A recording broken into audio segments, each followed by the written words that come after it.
पड़ोसन का खाना।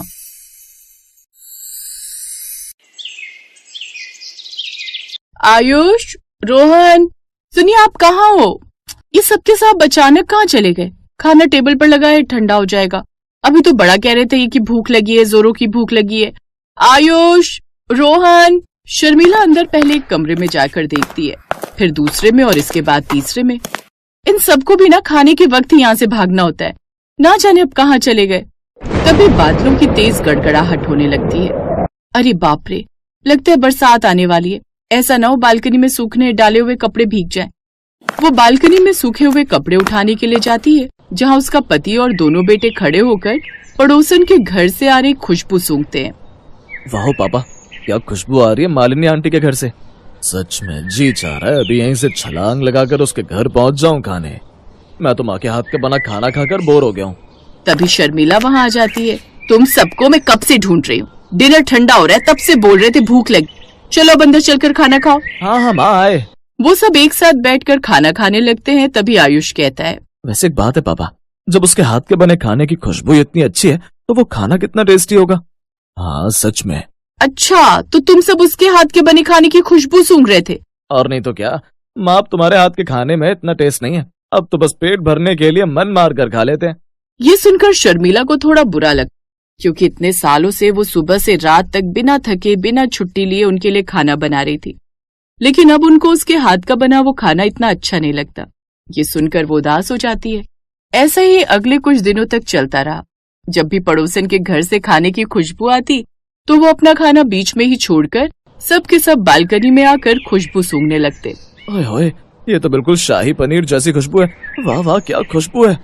अरे रौनक, कब तक उस बालकनी में टंगा रहेगा? चल आजा खाना खा ले, तेरे पसंद की मटर पनीर की सब्जी और पूरी बनाई है। अरे वाह, मटर पनीर, अभी आता हूँ। रौनक मटर पनीर का नाम सुनकर अंदर आता है, लेकिन जैसे ही पहला निवाला मुंह में डालता है तो मुंह बना लेता है। मम्मी यार, इससे तो अच्छे आप टिंडे बना लिया करो, मटर पनीर की भी बेइज्जती करवा दी बाय गॉड। चुप कर, इतना भी बुरा नहीं है। देख तेरे पापा और आयुष कैसे खा रहे हैं। हाँ ये तो हमें ही पता है कैसे खा रहे हैं हम इसे। क्या कहा? नहीं कुछ नहीं भाग्यवान। लेकिन शर्मिला समझ जाती है कि उन सबको पड़ोसन का ही खाना पसंद आता है। अब वो मन में ठान लेती है कि वो उससे उसकी तरह का खाना बनाकर सीख कर ही रहेगी। अगले दिन ही वो अपनी पड़ोसन के घर जाती है। मालिनी जी, वो क्या है ना, आपके यहाँ से खाने की बहुत ही अच्छी खुशबू आती है। ओह थैंक यू जी। अच्छा आप मुझे भी बताओ ना, ऐसे कौन से मसाले आप खाने में डालती हो कि खाने से इतनी अच्छी महक आती है? अब वो बात ये है कि वो मैं आपको नहीं बता सकती। लेकिन वो क्यों भला? वो इसलिए क्योंकि हमारे यहाँ का रिवाज है, अगर हम अपने यहाँ के खाने की रेसिपी किसी को बता देंगे तो हमारे यहाँ के खाने का स्वाद बिगड़ जाएगा। इसलिए मैं आपको नहीं बता सकती कि मैं खाने में क्या क्या मसाले डालती हूँ। अब अच्छा ठीक है, कोई बात नहीं। शर्मिला कुछ देर बाद वहाँ से चली जाती है। बताओ भला, ये क्या बात हुई कि रेसिपी नहीं बता सकती? ऐसा कौन सा रिवाज है भला?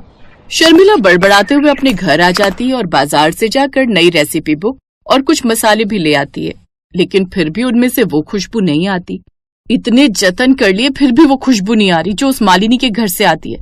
पता नहीं मुझे कौन से मसाले डालती है और बता भी नहीं रही। तभी उसके दिमाग की बत्ती जलती है। अगर बता नहीं रही तो क्या हुआ, मैं उस पर नजर रखकर पता तो कर सकती हूँ ना। अब वो उस पर नजर रखना शुरू कर देती है। तभी एक रोज उसकी नजर एक आदमी पर जाती है जो साधारण से कपड़ों में हाथ में पैकेट लेकर मालिनी के यहाँ आता है और दरवाजे की घंटी बजाता है। मैडम ये आपका पैकेट। ऐसे ही दिन के समय जब शर्मिला खाना बनाने की तैयारी कर रही थी, तब फिर से मालिनी के घर की घंटी बजती है। वो दरवाजा खोलती है और पैकेट लेकर अंदर चली जाती है। ये भला सारा दिन इसके यहाँ कौन आदमी आता है जो आता है और पैकेट देकर चला जाता है? कुछ न कुछ तो गड़बड़ जरूर है।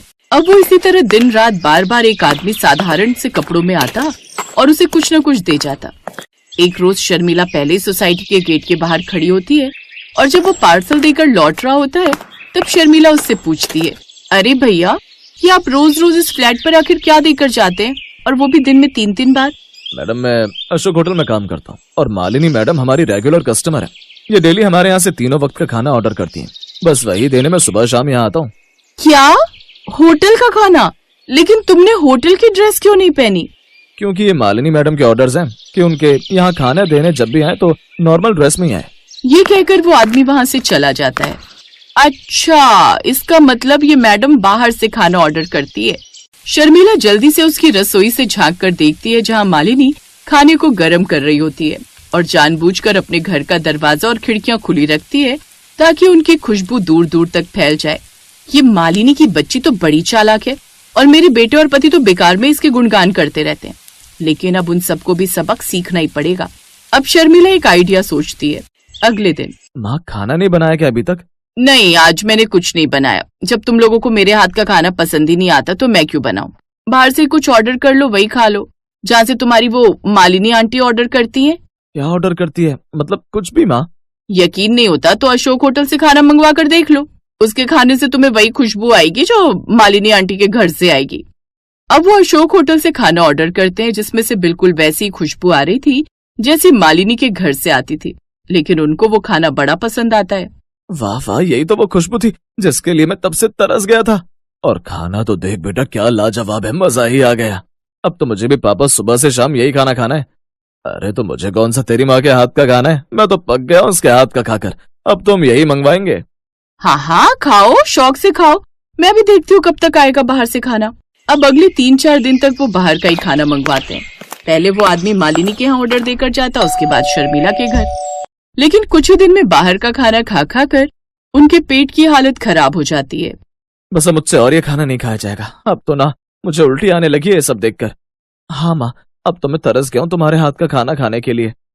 सच कहूँ तो मेरे पेट की गुड़गुड़ाहट भी ये खाना खाकर काफी बढ़ गई है।